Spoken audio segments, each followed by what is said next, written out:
I think they have already emerged. I think it's the gamers especially who are very interested in BCI.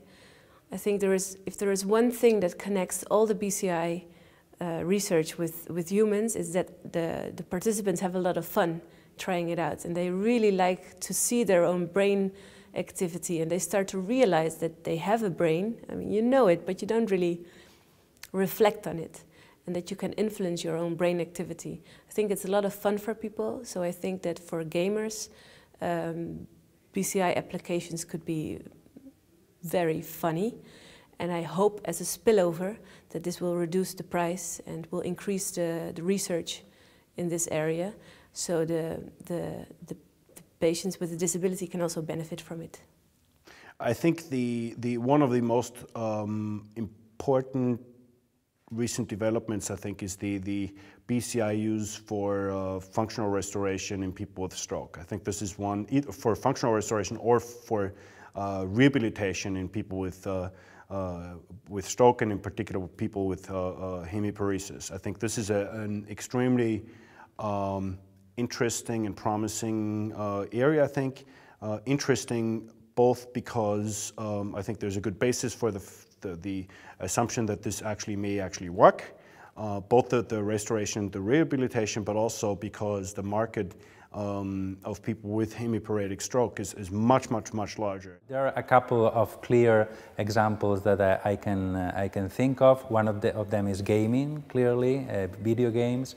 The other is the use of smart home appliances, sensors and actuators that make the life of not only disabled people but any kind of human being have a more sophisticated and assistive environment. ALS patients are of course a target group for BCI systems for communication with the P300 speller, for example. But for a few years now, people are also looking into stroke rehabilitation. So you try to activate the motor cortex to use brain plasticity for the rehabilitation process. And I think this is a very useful application for the future. There are many stroke patients. You can use it at home. You can do the BCI training yourself. You are very motivated to do the rehabilitation, and it's a good application. I think this is still one of the challenges for the researchers to explore ways how it could be useful.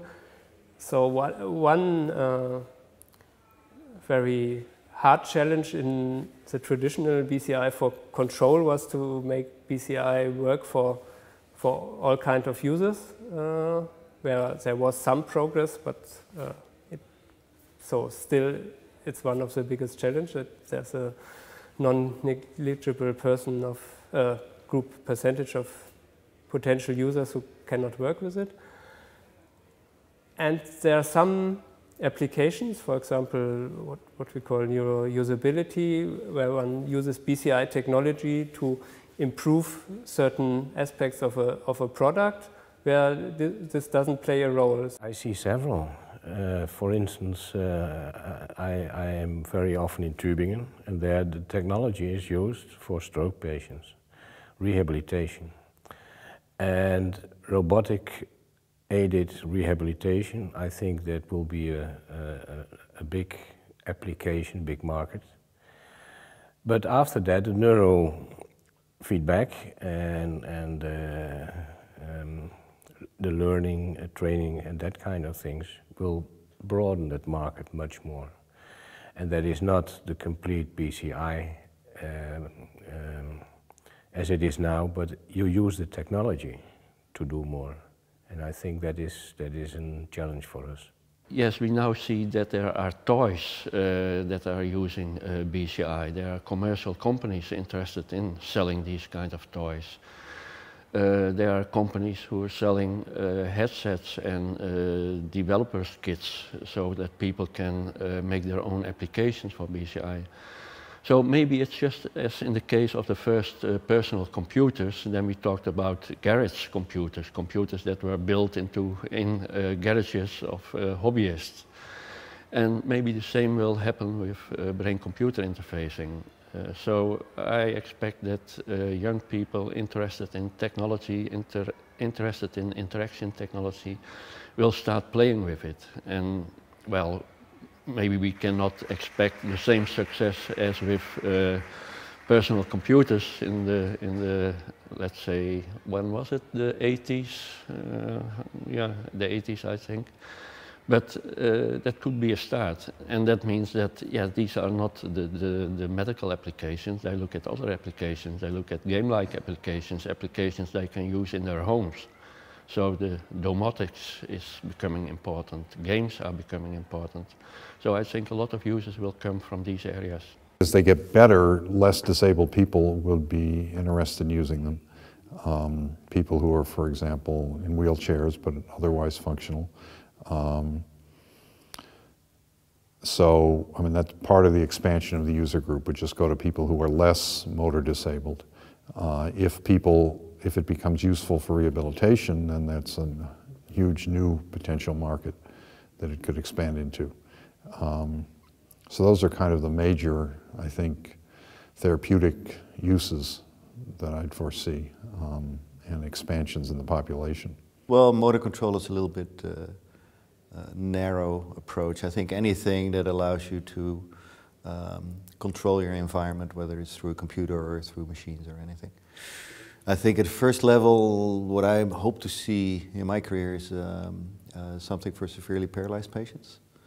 I think that would be the major achievement. We're not even there, so the next step is a little bit hypothetical. And then in the long run, I think the people who will benefit most is people with stroke. I think we're all going to grow older, we're all going to demand a, graceful old age. And we want to make the best even after a stroke of how we function. And anything that will help us with there, either restoration or replacement, or that will be the ultimate bigger goal for the next 50 years or so. After that, I don't know. I'm not too much into augmentation or enhancement of healthy function. I don't think it's going to happen very, very soon with implants. The game industry can help us in developing a lot of things. We just have to be careful what they are doing and how we can use it, because not everything will be perfectly transferable. Yeah? Because they, of course, you have, how should I say that? You're fulfilling two different market goals. The one is like you want to sell it and you want to have a huge sales and people should have fun with that. And the other thing is where I want to help. So also there I cannot say one is completely good and one is completely bad. We just have to be careful and watching what is going on so that we can somehow use the things and can somehow separate the things.